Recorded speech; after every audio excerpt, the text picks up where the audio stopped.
विशुद्ध सागर नाम।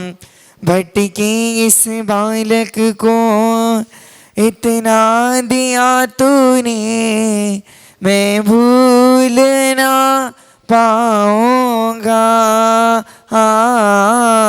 वादा मेरा ये है, जब तक है मेरा जीवन मैं तुमको ही ध्याऊंगा। हो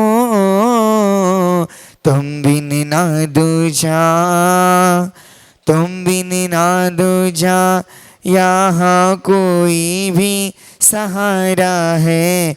तुम बिन ना दूजा, तुम बिन ना दूजा, यहाँ कोई भी सहारा है। बस तेरा ही सहारा है।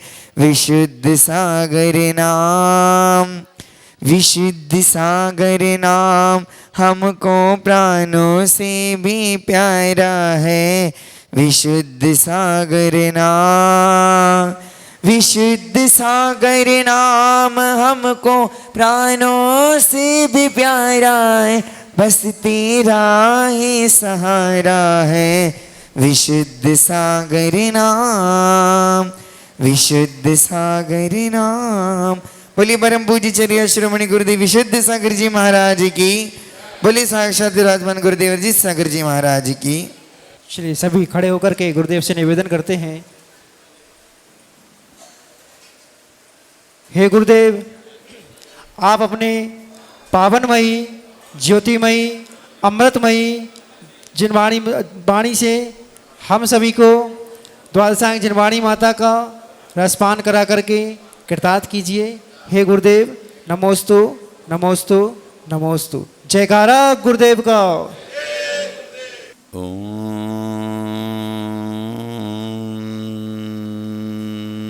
नमः सिद्धेभ्यः।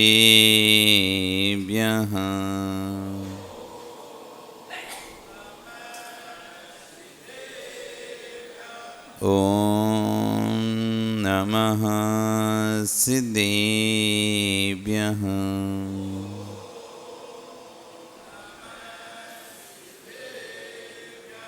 ओम नमः सिद्धेभ्यः।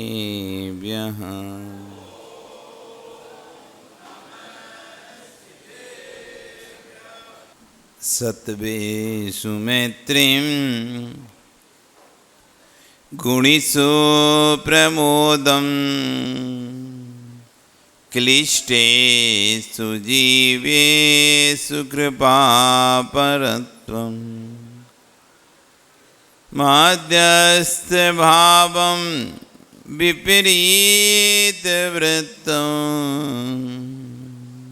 सदा ममात्मा विदधातु देवः।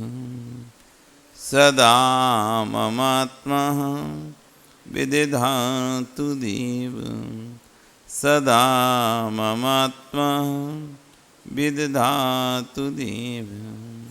बोले अनंत नरसिंह परमेष्टि भगवानी की, आदिरम आदिनाथ भगवानी की, वर्तमान शासन महावीर भगवानी की, आचार्य श्री अमित गति स्वामी महाराज जी की, आचार्य गौड़ शिक्षण विश्व सागर जी महाराज की, अहिंसा में विश्व धर्म की। वर्तमान शासन वर्धमान स्वामी के शासन में तीर्थंकर प्रभु की चरण निष्ठा में बैठकर हम सभी जिन देशना का श्रवण कर रहे हैं। आचार्य अमित गति स्वामी महाराज भावना द्वात्रिंशति का ग्रंथ में जहां सामय की चर्चा कर रहे हैं, तो वहीं आचार्य भगवान विश्वेश्वर जी महाराज उस पर अपना व्याख्यान देते हैं। आज एक बात कह रहे हैं, जीवन में सफल होना चाहते हो तो एक सूत्र का ध्यान रखो। जिन जिनको सफलता चाहिए, आचार्य भगवान कहते हैं एक सूत्र का ध्यान रखो। कौन सा सूत्र का? यदि कोई गाली भी देता है तो उसका खंडन मत करो। कोई आपका विरोध भी करे तब भी उसका खंडन मत करो। गाली देने वाला पराधीन है या स्वाधीन है? गाली देने वाला स्वाधीन है, वो दे सकता है, उसके खंडन में आप नीचे मत गिरो। आचार्य में कह रहे हैं कि गाली देने वाला पराधीन है या स्वाधीन। आप शब्दों पर ध्यान दीजिए। जैन न्याय, जैन दर्शन, जैन अध्यात्म में स्वयं की बुद्धि से वह गाली दे रहा है, इसलिए वह स्वाधीन है, परंतु कर्म के अधीन है, इसलिए पराधीन है। स्वाधीन पराधीन दोनों रूप है। ये ज्ञानी, तू ठंडा विवेक में बैठा तो स्वाधीन है, जैसी तू गाली देगा तो कसाय के पराधीन हो जाएगा। कहीं गाली देने वाला स्वाधीन है या पराधीन है? आचार्य उन से पूछा तो स्वाधीन पराधीन दोनों है, परंतु कर्म के स्वाधीन इसलिए कि अपने शब्दों को बोल रहा है। पर पराधीन क्यों? जब ठंडा होता विवेक में बैठा होता तो कभी गाली देता ही नहीं। ये गाली क्यों दे रहा है? क्योंकि कसाय से बस में आ गया है, कसाय के नियंत्रण में आ गया है, इसलिए गाली दे रहा है। तुझे कोई गाली दे जाए तो उसका शुभ समय है। जो नहीं, जगत में कितने लोग तुझे क्या क्या देते हैं, क्या आप सभी चीजों को रखते हो? जो आपको रखना होता है आप उन्हीं वस्तुओं को रखते हो, नहीं रखना हो तो हटा देते हो। देना स्वाधीन हो सकता है, पर वो भी पराधीन है। वो गाली स्वयं नहीं दे रहा है, ऐसी कसाय का उदय उसका आया है, उससे बस में होकर वो गाली दे रहा है। बताओ, घी से जले क्या कभी? घी देखा? खाते हो घी बनाया कभी? तो कभी छींटे उष्टे भी दोगे घी के बनाते समय, और घी से जला भी हुआ हाथ? नहीं जला। तो घी से जलते हैं क्या? नहीं जलते। अभी तो बोले हाँ जले घी से, अब कह रहे घी से नहीं जले। घी से जलते हो क्या? नहीं जलते। जलते हैं ना। महेंद्र जी, आपकी देवी जली कभी घी से बनाते समय? दोनों महेंद्र हैं, दोनों की देवी जली क्या? देखा उससे? कहाँ कभी आपसे आज घी बनाते हैं जल गया हमारा हाथ, घी चट गया, घी से जल गए। घी से जलते हैं क्या? नहीं जलते। बोलो कुछ। घी से जलते हैं या नहीं जलते? विनोद जी, घी से नहीं जलते। थोड़ा घी डाल दें तुम्हारे ऊपर गरम तो तुम जलोगे नहीं हैं? घी से जलते ही नहीं जलते।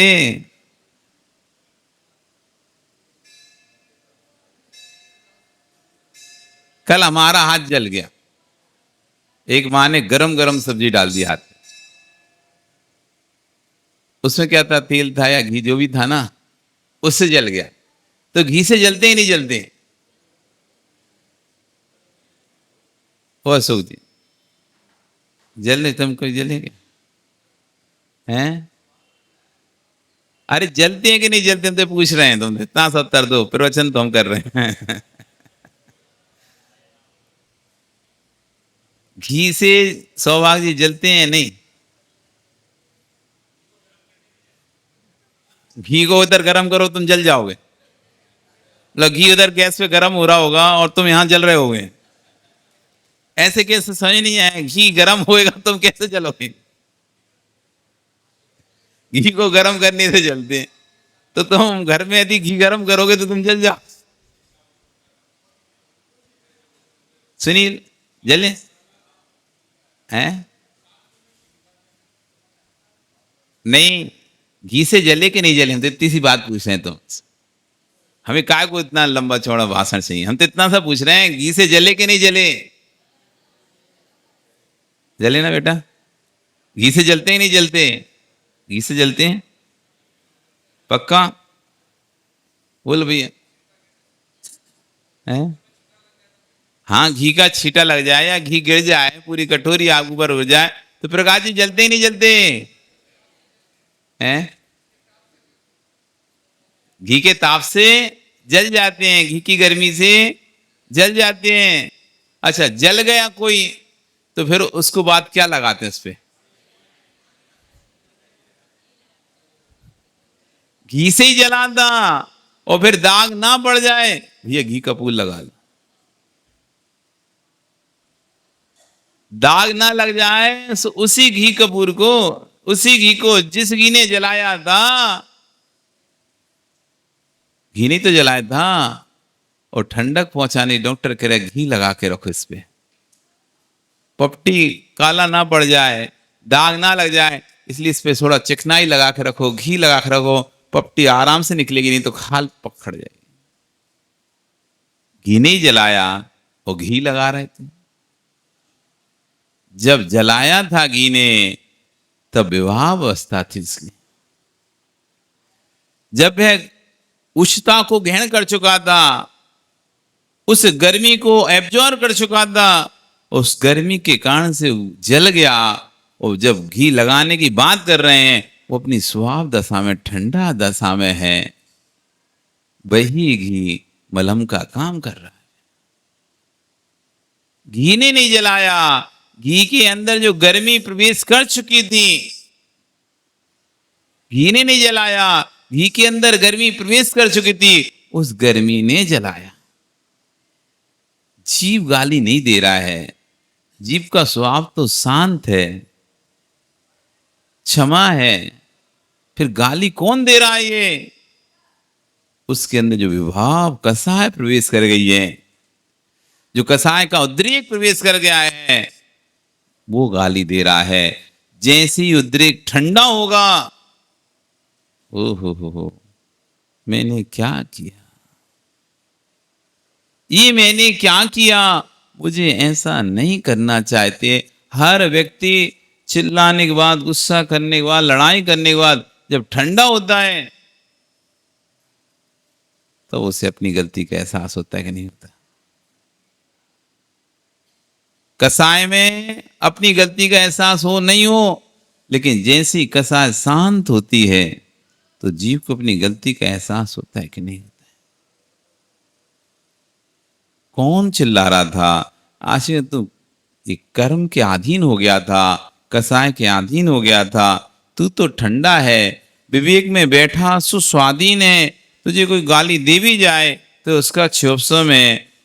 जगत में कितने लोग तुझे क्या क्या देते हैं, सभी रखते हो क्या? जो मुझे चाहिए होता वही रखता हूं, जो नहीं चाहिए वह लेता भी नहीं हूं। कौन क्या लेता है इसे मत देखो। आचार्य कहे कोई कुछ भी कह जाए परंतु तुमको उसका खंडन नहीं करना। समय आएगा स्वतः ही खंडन हो जाएगा। समय दे दो, समय दे दो। हर समस्या का समाधान समय है। कुछ भी होगा, समय दो। एक गड्ढा यदि आपके मकान के सामने खुद गया है, आसपास भरने के लिए मट्टी नहीं है, आप चिंता नहीं करो। गड्ढा खुद गया है, गड्ढा हो गया है और भरने के लिए आपके पास मिट्टी नहीं है, कोई बात नहीं है, छोड़ दो। पानी बरसेगा, हवाएं चलेंगी, धीरे धीरे मिट्टियां बह बह कर आएंगी, उस गड्ढे में भरेंगी और एक समय ऐसे आएगा धीरे धीरे वो गड्ढा भर जाएगा। आपने मकान बनाया हो तो पिलर खोदने के लिए गड्ढा खोदते हैं, और यदि मकान का काम रुक जाए और गड्ढे खुदे रह जाए और मकान का काम रुक जाए तो कुछ दिनों बाद देखोगे आप धीरे धीरे वो गड्ढा भरना प्रारंभ हो जाता है। पानी बरसता है, हवा चलती है, मिट्टियां आती हैं बह बह कर, वो गड्ढा भर जाता है। एक साल बाद फिर से तुम्हें वो गड्ढा, फिर काम जब चालू करते हो फिर से गड्ढा सही करवाना पड़ता है। क्यों? वो भर गया है, फिर से सही कराओ, ये भर गया है। समय एक ऐसा अचूक मंत्र है या दवा है, वो हर घाव को, कितनी घटनाएं अपने जीवन में घटी हैं। व्यक्ति के जीवन में ऐसी ऐसी घटनाएं घटी जब वो टूट जाता है एकदम। कोई घर के विशेष सदस्य की मृत्यु हो जाने से, किसी विशेष सदस्य के चले जाने पर, अथवा ऐसी घटना घट जाने जब वो अपने आप को पूरा असहाय महसूस करता है कि क्या करें अब हम। लेकिन धीरे धीरे समय निकलता है। एक पिता अपने छोटी सी संतानों को छोड़कर आयु पूर्ण होने से चला जाता है, एक्सीडेंट में चला जाता है, उसके परिवार वाले, उसके घर के लोग रो रो कर बुरा हाल होता है उनका। अब कैसे जीवन चलेगा, कैसे संतान बड़ी होगी, कैसे संतान का पालन पोषण होगा। समय निकलता है, संतान भी बड़ी हो जाती है, पालन पोषण भी होता है। वो जो दुख है, पीड़ा थी, वो धीरे धीरे अपने आप शांत। बड़ा सा बड़ा दुख, बड़ा सा बड़ा कष्ट आदमी भूल जाता है। कैसे? समय बड़ा बलवान। इस समय की गति के आगे सबको झुकना पड़ता है और सब बातें धीरे धीरे विस्मृति पटल पर चली जाती है, विस्मरण हो जाता है। ऐसा पहले तो ऐसा लगता था कैसे जीवन चलेगा, और फिर अपने आप सुताई समय निकलता है, सब एडजस्टमेंट हो जाता है।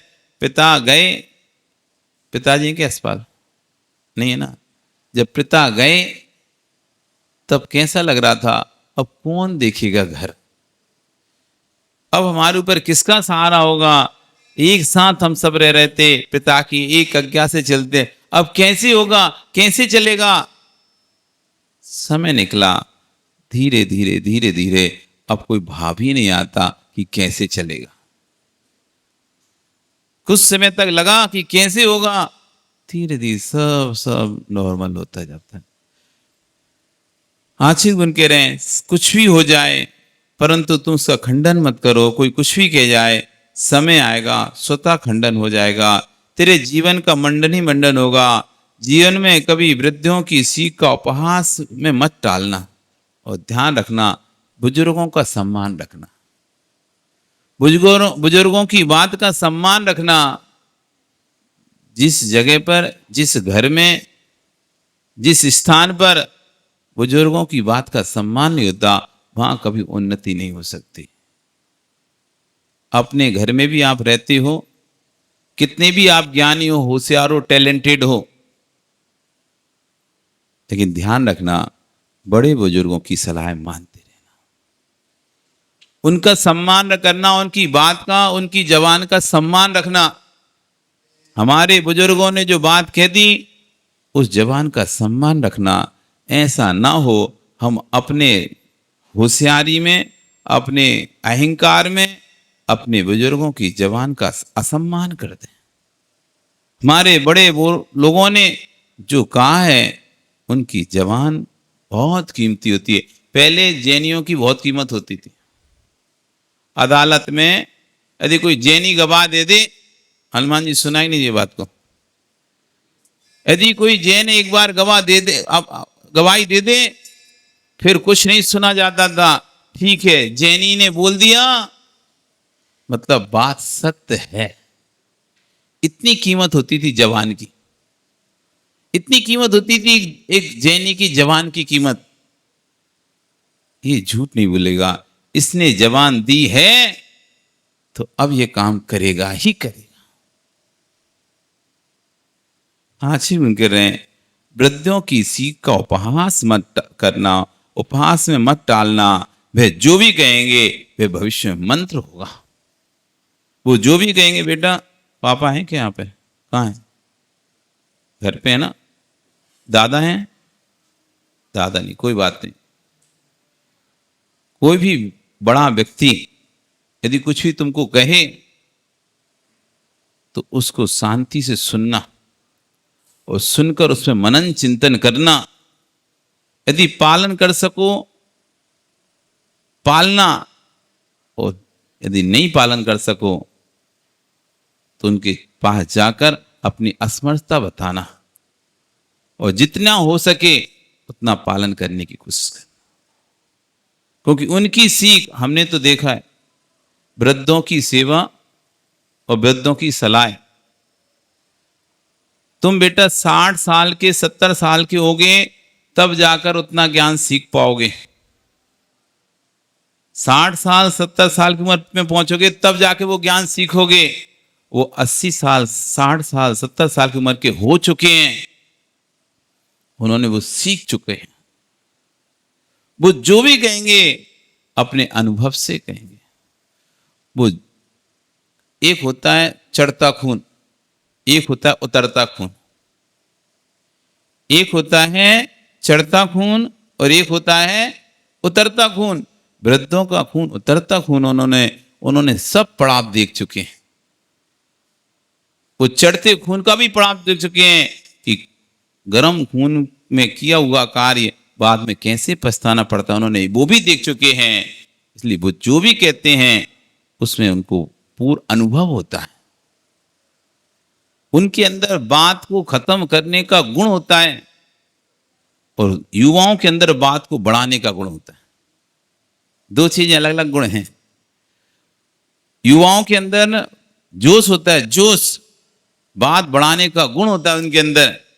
और बुजुर्गों के अंदर होश होता है, होश, बात खत्म करने का गुण होता है उनके अंदर। कैसे बात को खत्म की जाती है ये वृद्धों से अच्छा कोई नहीं जानता। एक बार एक गांव में शादी के लिए चर्चा चली, पर उनकी एक शर्त थी कि जब बारात में आएंगे तो कोई वृद्ध को साथ में लेके मत आना। बारात लेके आओ तो कोई वृद्ध को साथ में लेके नहीं आना। तो शादी करनी थी, तो उन्होंने कहा ठीक है नहीं लाएंगे। लेकिन जिस घर में शादी थी उसका दादा की बड़ी इच्छा थी कि मैं पोते की शादी देखूं। अब पर शर्त तो ये रखी थी वृद्धों को लेके नहीं आना है। तो भाई अब उनका पता नहीं उनके अंदर क्या था भाव, तो उन्होंने मना कर दिया वृद्धों को लेके मत आना। ठीक है भाई, जब कहा गया तो दादा से कहा तुम मत जाओ, वो शादी तोड़ ताड़ देंगे। क्या मतलब है, आप यहीं रहो। उन्होंने कहा नहीं मैं तो बेटे पोते की शादी में जाऊंगा। एक काम करो, मैं बस में बैठा रहूंगा चुपचाप दुका बैठा रहूंगा, लेकिन शादी में तो जाऊंगा। ठीक है भैया, ऐसी ठीक लेके गए। लेके वहां पहुंचे, सभी युवा लोग वहां से निकले बस में से। उन्होंने देखा कोई वृद्ध नहीं आया। वहां मंडप पे पहुंच गए। वहां पहुंच के उन्होंने कुछ ऐसी बात कह दी। अब वो सब लोग हक्का बक्का, क्या करें अब, या तो शादी हो गई नहीं तो वापस लौटते हैं तो बड़ी बेइज्जती कि शादी करने गए थे और खाली हाथ लौटे आए। अब उनकी बातों को सुनकर वो सारे व्यक्ति तो अपना दिमाग घूम गया उनका, क्या करें, वापस लौटने लगे। तभी एक व्यक्ति को याद आया, दादा साथ में आए हैं, एक बार उनसे पूछ के आते। वो कहता ठीक है हमें 15-20 मिनट का समय दो, हम सभी आपकी बात का उत्तर देते हैं। वो बस में गए, बैठे, उन बुजुर्ग से सलाह की, उन्होंने उसका समाधान दिया। उन जाकर जैसे उन्होंने उसका समाधान दिया, उनका था हम आप अपनी बेटी की शादी तभी करेंगे, हम अपनी बेटी की शादी तभी करेंगे जब आप हमारे नदी का पानी खाली कर कर उसमें दूध की नदी बहाओ।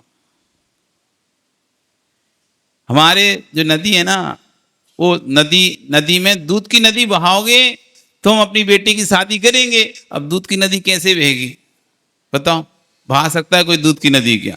नहीं तो आप अपनी बारात वापस ले जाओ। अभी बुजुर्गों से, अब कोई बुजुर्ग तो था नहीं, अब सब लोग ऐसा हो सकता है कि ऐसे कैसे हो सकता है, दूध की नदी कैसे बह सकती है, और ये वो सब लड़ने झगड़ने लगे, बात बिगड़ने लगी। तभी किसी को याद आया कि चलो वृद्ध है उसके पास चलते हैं। वो पहुंचे, वृद्ध से बात की, उनकी कोई बात नहीं, अपन दूध की नदी बहा देंगे दूध की नदी।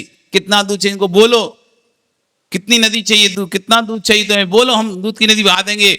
बस एक काम करो, पहले आप नदी खाली तो करो। नदी भरी रही तो हम कहां से दूध बहाएंगे उसमें? आपको दूध की नदी बहाना है, हम बहा देंगे, पर नदी आपकी है, पहले से खाली करके तो दो हमें। कोई कहेगा मैं ये इस पात्र में ये सामान ला के दो, तो ठीक है हम ला के दे रहे हैं, पहले पात्र तो खाली करो तब तुम सामान लाएंगे। और पात्री तुम्हारा भरा रहे तो हम अपना सामान कहां डालेंगे? तो आपकी नदी है, आप पहले से खाली करके तो दो, फिर देखना हम क्या दूध की नदी बहाते हैं इसमें। तो जैसे उन्होंने उत्तर दिया, वे समझ गए कोई ना कोई बुजुर्ग यहां पर आया हुआ है। शादी हो गई, और बड़े सम्मान के साथ लौटे। तो बुजुर्गों का जहाँ सम्मान है, ऐसा घर, ऐसी समाज सदैव उन्नति को प्राप्त होती है। उनकी बात चाहे घर में वो कितने भी आपके सास ससुर, यदि आप बहू हैं और यदि आपके सास ससुर हैं, विश्वास रखना एक हिम्मत होती है, एक हिम्मत होती है। आप समाज में बैठे होते हो ना, अरे अभी इसकी सास आके इसको कुछ मत बोलो, सास आके भी सुना देगी हमको। बहू कैसी भी हो, यदि सास साथ में है तो कोई बहू से बोल नहीं सकता। हिम्मत होती बहू के पास, सास की होती नहीं होती। सास ऐसी बड़े बुजुर्गों की कमी तब सालती है जब उनका हाथ सिर से उठ जाता है। जब तक साथ रहते हैं तब तक उनकी कमी किसी को नहीं सालती है, क्योंकि सद्भाव है। सद्भाव में व्यक्ति के अभाव का बोध नहीं होता है, और जब वही व्यक्ति चला जाता है तब लगता है कि वो होता तो आज ये दिन नहीं देखना होता। अभाव में कीमत होती है, सद्भाव में कीमत नहीं होती। जब बेटी बहू गर्भवती होती है तब उसे लगता है कि सास होती, माँ होती तो आज हमारी देखरेख जापा में काम करती। बहुत सारा कार्य जो कि बड़े बुजुर्गों को होता है तब उनकी याद आती है। कल अक्षय तृतीया है, अक्षय नहीं, अक्षय क्या ना, अक्षय फल यानी 10 सुगंध सुहाग 10वीं व्रत है। बहुत सी माताएं अपनी बहुओं को, नई बहुओं को कराते ना। क्यों कराते हैं? कुछ लोगों की ऐसा मानते हैं कि पति की आयु की वृद्धि के लिए क्या, पर ऐसा नहीं है। सुहाग 10वीं कथा पति की आयु वृद्धि के लिए नहीं है। हमारा जैन दर्शन कहता है कि हम उपवास करें, किसी की आयु बढ़े, ये सक्षम नहीं, मतलब ये नहीं हो सकता, क्योंकि हर जीव अपनी अपनी आयु लेकर आता है। इस पर्याय में आपका भले पति है, लेकिन है तो जीव द्रव्य, है तो जीव द्रव्य, उसकी स्वतंत्र निश्चित आयु है। तुम्हारे उपवास करने से किसी की आयु नहीं बढ़ेगी। फिर ये व्रत क्यों किया जा रहा है? तो एक कथा इसकी छोटी सी, कि राजगृह नगर में मेघनाथ नाम का राजा रहता था। उसकी पृथ्वी देवी नाम की अति रूपवती, सुंदर और शीलवती रानी थी, परंतु किसी पूर्व पाप के उदय से संतान विहीन थी। उसके संतान नहीं हो रही थी। कई लंबे समय तक उसके संतान नहीं हुई। सदा दुखी रहती थी, दिन रात संक्लेशित रहती थी। संतान नहीं है, संतान नहीं है। बैराग भावना पड़े ना, कोई पुत्र बिना नित झूरे। संतान नहीं हो रहे, इस विकल्प में ना जाने कहां कहां जाकर उसने अपना सिर टेका, कितनी मन्नतें मांगी, लेकिन फिर भी कोई संतान उसके यहां नहीं। राजा उसको बहुत समझाया कि भाई चिंता नहीं करो, पूर्व कभी भी शुभोदय आएगा, पुण्योदय आएगा तो नियम से संतान होगी। संसार में आचार्य कह रहे हैं कि संसार में स्त्रियों को पुत्र की कितनी अभिलाषा होती है। मैं कब पुत्रवती होंगी, क्योंकि लोग ताने मार मार कर व्यक्ति को जीने नहीं देते। कोई यदि संतान ना हो तो कितना सुनाते हैं लोगों से, क्या हो गया, उसको सुनाते हैं, उसकी सास को सुनाते हैं, उसकी माँ को सुनाते हैं, क्या हुआ क्या हुआ क्या हुआ। वे संतान की इच्छा में दिन रात व्याकुल रहती हैं, अनेकों उपचार करती हैं और अज्ञानता में विधर्म तक का सेवन कर लेती हैं, कुलाचार का भी नाश कर देती हैं संतान के पीछे। राजा ने जब रानी की चिंता को सुना और रानी को बहुत बार समझाया, चिंता नहीं करो, पुण्य के प्रभाव से सब कुछ होता है। हम लोगों को ने पूर्व जन्मों में कोई ना कोई ऐसा कर्म किया होगा जिसके कारण हम निसंतान रहे हैं। इस प्रकार राजा रानी परस्पर में एक दूसरे को धैर्य बताते और समय व्यतीत कर रहे थे। एक दिन शुभ उदय से क्षेमंकर नाम के मुनिराज नगर में पधारे। अवधि ज्ञानी मुनिराज थे, सभी लोग दर्शन के लिए वहां पर पहुंचे, तो राजा रानी भी वहां पर दर्शन के लिए पहुंचे और धर्म श्रवण किया। और राजा ने मुनिराज से पूछा, हे मुनिराज, आप तो त्रिकालदर्शी हैं, आपको सब पदार्थों का ज्ञान है, कृपया करके मेरे संतान क्यों नहीं हो रही है, कृपया करके मुझे बताइए। तब श्री गुरु ने उनके भावांतर का हाल बताया और कहा, हे राजन, पूर्व जन्म में तुम्हारी इस रानी ने मुनि दान में अंतराय किया था, इसलिए इसी कारण से तुम्हारी संतान की प्राप्ति में अंतराय हो रहा है। तब राजा ने कहा, गुरुदेव कृपा कोई यत्न बताइए जिससे पाप कर्म का अंत हो। देख लो कितना बड़ा फल है मुनि दान में अंतराय का। ये हम नहीं कह रहे, ये जिस व्रत को तुम कर चुके हो और जिस व्रत को तुम अपनी बहुओं से करा रहे हो, ये उस व्रत की कथा में है। नहीं तुम कहो महाराज जी को क्या भीड़ चाहिए होगी हार में, इसलिए बोल रहे होंगे। नहीं, भीड़ नहीं चाहिए। साधु की सेवा सुख देती है, भोगों को देती है, और साधु की निंदा दुख देती है, कष्टों को देती है। ध्यान रखना एक बात, ग्रंथों के किसी भी ग्रंथ को खोल के देख लेना, एक ही बात निकलेगी, भगवान की भक्ति दीर्घ काल में फल देती है, साधु की भक्ति अल्प काल में फल दे देती है। भगवान की यदि आप अभिनय करोगे तो दीर्घ काल में उसका फल मिलेगा, क्योंकि अधिक बंद होगा ना, जितना अधिक बंद होगा उतनी देर बाद उसका उदय में आता है, और जितना कम बंद होता है जल्दी उदय में जाता है। भगवान की भक्ति दीर्घ काल में फल देगी, साधु भक्ति तुरंत फल देती है। भगवान की अभिनय करोगे दीर्घ काल में फल मिलेगा, लेकिन साधु अभिनय करोगे तुरंत उसका फल दिखने लगेगा। मुनि दान में अंतरा, अरे बहुत आ रहे, तुम क्या करोगे जाके, रहने दो। इतने लोग हार में आते हैं, नंबर ही नहीं आता, रहने दो, तुम भी मत जाओ, हम भी नहीं जा रहे। स्वयं भी नहीं गए और दूसरे को भी जाने से रोक लिया, या आपने अंतराय कर्म का बंद कर लिया। स्वयं नहीं जा पा रहे थे तो ऐसा कहना चाहिए थे, जाओ जाओ, कुछ तो मिलेगा देने, एक ग्रास ही मिलेगा तो पर्याप्त है, कुछ तो देने मिलेगा। पाप कर्म का अंत तो राजा ने कहा, तो गुरुदेव ने कहा यत्न बताइए जिससे पाप कर्म का अंत हो।